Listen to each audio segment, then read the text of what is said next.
Hi YouTube and welcome back to my Let's Play Aion. So, we left our intrepid little gunslinger here. She just escorted this disguised sprig back to that encampment, and now we're going to head over to I keep wanting to call it Impetuum. I'm not quite sure how to pronounce it, but the next area, the area I mentioned where you can actually fly. And so I'm trying to run past all of these kind of aggressive birds and plants and things and just kind of keep going. I can see they keep shooting at me. There's someone else getting chased by one.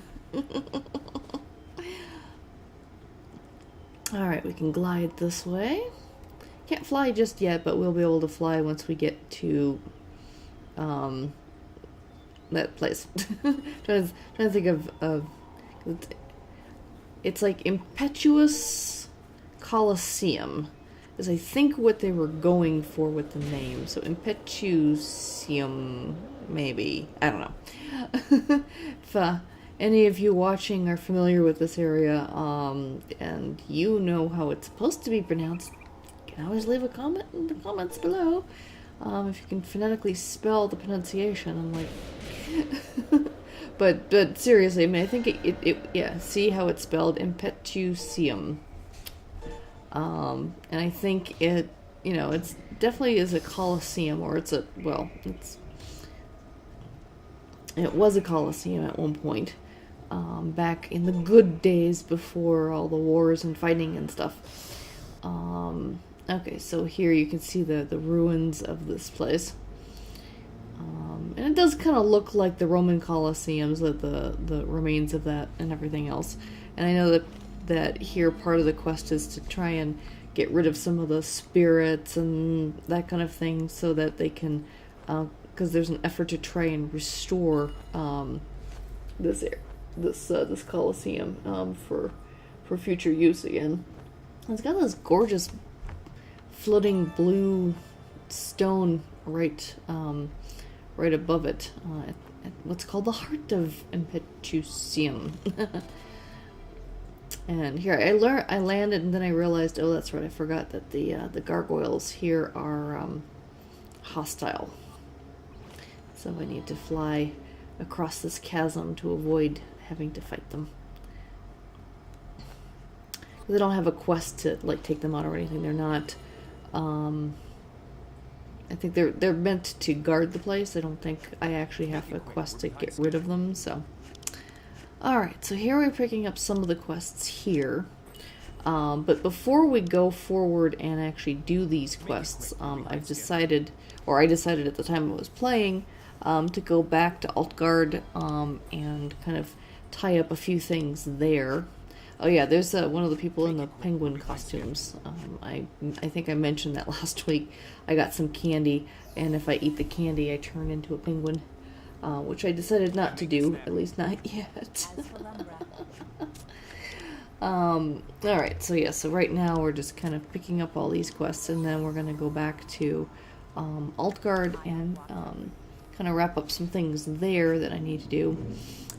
And then next week, I'm going to be doing a lot of just kind of running around and doing some quests and things in Pandemonium, the capital city. And then once I've kind of tied all that up, I might come back here and start questing here first.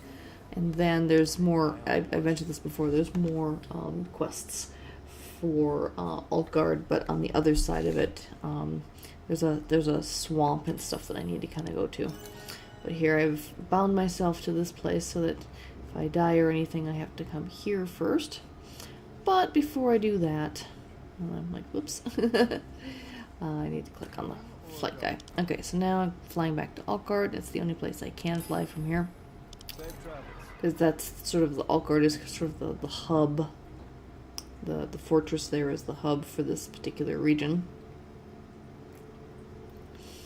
We get to see a little bit of the other area on the other side of Altgard. This is the, we're flying over the Black Claw village and everything.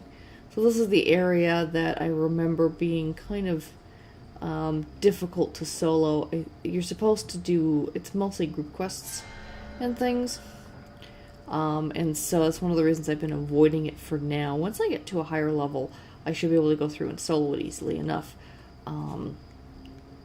But for now, since the way I play, I tend to prefer playing solo. I don't tend to prefer grouping up with people, because then I'm kind of a slave to everyone else's schedule in a way, and I kind of like playing in my own pace at my own time. If I want to take a break, I can take a break, whatever. And if you're in a group thing, you kind of have to keep going with the group and stuff, and that's just sort of not my preferred way of playing. Alright, so we are now in the Altgard Fortress, and there's a number of things. Oh yeah, here I activated one of the goodies that I had in my inventory. This turns me into a drake. Dragony kind of beastie looking thing. I actually think this is one of the types of Balor that they have in this world. I'm not sure, because I know the Balor are a dragon race. They're based off of dragons and stuff. What's interesting is I'm not really flying. I'm actually still walking. I just look like I'm flying. So you can see how I get stuck sometimes. But I'm stuck because that's where I would normally get stuck if I was walking anyway. So, which is hilarious. It's like, look at that. You'd think you could at least hover above those obstacles. And it's also interesting that I can actually fly inside here, even though my wings don't quite fit and everything. Alright, so I'm turning in this quest.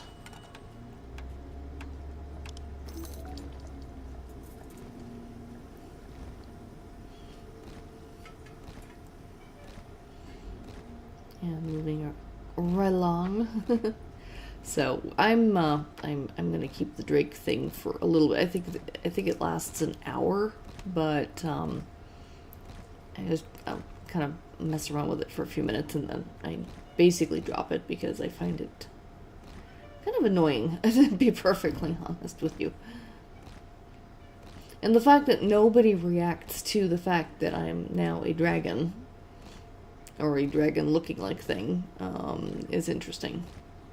Like, how do they know I'm a disguised person and stuff? I have no idea. Yeah, so I decided, there we go, I decided to drop it because it was like, okay, this is just getting annoying.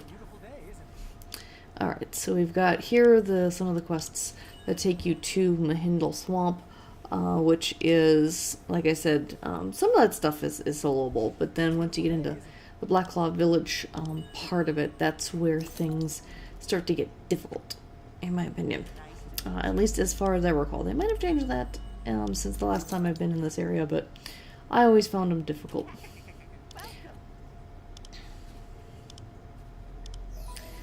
Alright, and if you'll notice, that particular quest I just picked up put a timer in my upper corner, and I did not notice this at all while I was playing.